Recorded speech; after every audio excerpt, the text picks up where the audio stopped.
Bismillahirrahmanirrahim. Assalamualaikum warahmatullahi wabarakatuh.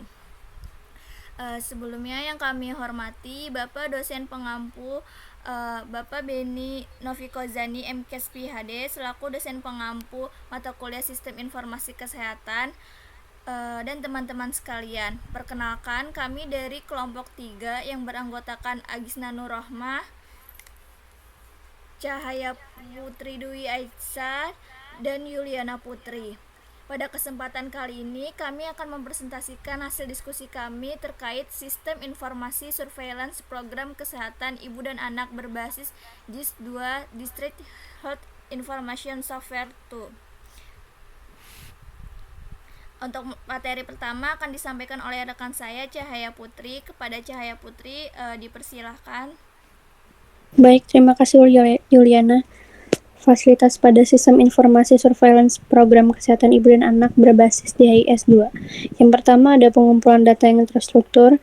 DHIS-2 memungkinkan pengumpulan data langsung dari fasilitas kesehatan seperti puskesmas, klinik, dan rumah sakit. Data KIA seperti ibu hamil, persalinan, kematian ibu dan bayi, serta status imunisasi anak dikumpulkan dalam format standar. Yang kedua ada pengumpulan data berbasis elektronik. DHIS-2 memungkinkan pengumpulan data KIA secara elektronik melalui komputer atau perangkat mobile, meningkatkan efisiensi, akurasi, dan akses real-time. Data yang dikumpulkan mencakup ibu hamil, status kesehatan bayi, kematian ibu dan bayi, serta imunisasi anak. Yang ketiga ada pemantauan dan analisis data. Sistem ini memungkinkan pemantauan dan data KIA secara real-time, sehingga pengguna dapat melihat data terkini dan langsung menganalisisnya untuk menghasilkan laporan dan indikator kesehatan, seperti angka kematian ibu dan bayi, cakupan imunisasi, dan status gizi anak. Yang keempat ada pelaporan terintegrasi. DHIS-2 memungkinkan pembuatan laporan KIA yang dapat diakses oleh Dinas Kesehatan Daerah dan Pusat. Pelaporan terintegrasi memudahkan pihak berwenang mengakses informasi dan mengambil keputusan berbasis data. Yang kelima ada sistem notifikasi dan pengingat. Fasilitas ini mengirim notifikasi jadwal ANC atau imunisasi, serta memungkinkan integrasi DHIS-2 dengan sistem lain untuk berbagi data dan memperluas layanan. Selanjutnya ada prosedur penerapan Sistem Informasi Kesehatan Ibu dan Anak atau KIA berbasis DHIS-2. Berikut ada langkah-langkahnya. Yang pertama, mengidentifikasi kebutuhan pengguna. Menganalisis kebutuhan pengguna seperti petugas KIA di puskesmas dengan mengumpulkan data yang diperlukan dan memahami bagaimana data ini akan digunakan dalam kegiatan harian. Yang kedua, desain sistem. Mengembangkan aplikasi termasuk pembuatan prototipe sistem dan antarmuka pengguna. Yang ketiga ada implementasi, melakukan instalasi perangkat lunak DHIS-2 dan konfigurasi sistem sesuai kebutuhan lokal, serta memberikan pelatihan kepada pengguna untuk memastikan efektivitas penggunaan. Selanjutnya saya kembalikan kepada moderator. Baik, terima kasih kepada Cahaya. Untuk materi selanjutnya akan dilanjutkan oleh rekan kami yaitu Agisna Nurrohmah. Kepadanya dipersilakan. Selanjutnya yang keempat, pengujian sistem.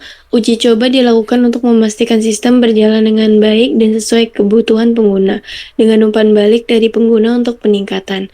Yang kelima, penerimaan dan penggunaan. Setelah pengujian, sistem diimplementasikan penuh di puskesmas untuk mendukung kegiatan surveillance KIA. Yang keenam, pemantauan dan evaluasi. Pemantauan berkelanjutan dan evaluasi dilakukan untuk memastikan efektivitas sistem dengan umpan balik pengguna sebagai dasar perbaikan. Selanjutnya ada manfaat dan kemudahan DHIS-2 dalam surveillance kesehatan ibu dan anak. Yang pertama, peningkatan pengumpulan data. DHIS-2 memfasilitasi pengumpulan data yang lebih sistematis dan terstruktur sehingga informasi yang diperoleh lebih akurat dan dapat diandalkan. Yang kedua, pengambilan keputusan yang berbasis bukti. Data yang dihasilkan dapat digunakan untuk mendukung pengambilan keputusan yang lebih baik dalam perencanaan dan pelaksanaan program KIA sehingga intervensi dapat lebih tepat sasaran. Selanjutnya ada analisis data yang lebih baik. Dengan kemampuan analisis yang kuat, DHIS-2 memungkinkan penggunaan untuk menganalisis data secara otomatis, membantu dalam mengidentifikasi tren dan masalah kesehatan yang perlu ditangani. Lalu ada integrasi sistem. DS2 memungkinkan integrasi data dari berbagai sumber, mengurangi fragmentasi informasi, dan meningkatkan kolaborasi antar program kesehatan. Selanjutnya akan dikembalikan oleh moderator. Baik, untuk materi selanjutnya akan dilanjutkan oleh saya sendiri, yaitu contoh penerapan DHIS2 dalam program kesehatan ibu dan anak. Yang pertama, ada penerapan DHIS2 untuk pemantauan cakupan imunisasi anak di Kenya. Di Kenya, DHIS2 digunakan untuk memantau cakupan imunisasi anak di berbagai wilayah. Data mengenai imunisasi anak dikumpulkan dari berbagai fasilitas kesehatan dan diinput ke dalam DHIS2. Sistem ini memungkinkan tenaga kesehatan dan pengambil kebijakan untuk mengakses informasi imunisasi secara real-time sehingga dapat mendeteksi daerah dengan cakupan imunisasi rendah dan melakukan intervensi yang diperlukan. Yang kedua adalah contoh pemantauan kesehatan ibu dan bayi baru lahir di Bangladesh. Di Bangladesh, DHIS2 diterapkan untuk mengumpulkan data kesehatan ibu dan bayi baru lahir, termasuk data kunjungan antenatal dan postnatal. Data ini membantu tenaga kesehatan dalam memantau kesehatan ibu hamil, proses persalinan, dan kondisi bayi baru lahir. Dengan adanya DHIS2, pemantauan kesehatan ibu dan anak menjadi lebih mudah dan dapat dilakukan dengan lebih cepat, sehingga memungkinkan tindakan awal, pencegahan, dan penanganan komplikasi. Selanjutnya ada contoh surveillance kesehatan ibu dan anak di Uganda. Di Uganda, DHIS2 digunakan untuk memantau angka kematian ibu dan anak serta cakupan pelayanan kesehatan ibu, seperti persalinan yang dibantu oleh tenaga kesehatan terlatih. Data ini memungkinkan pemantauan tren kematian ibu dan anak dari waktu ke waktu dan membantu pemerintah dalam merumuskan kebijakan yang tepat untuk mengurangi angka kematian tersebut. Baik, sekian presentasi dari kelompok kami.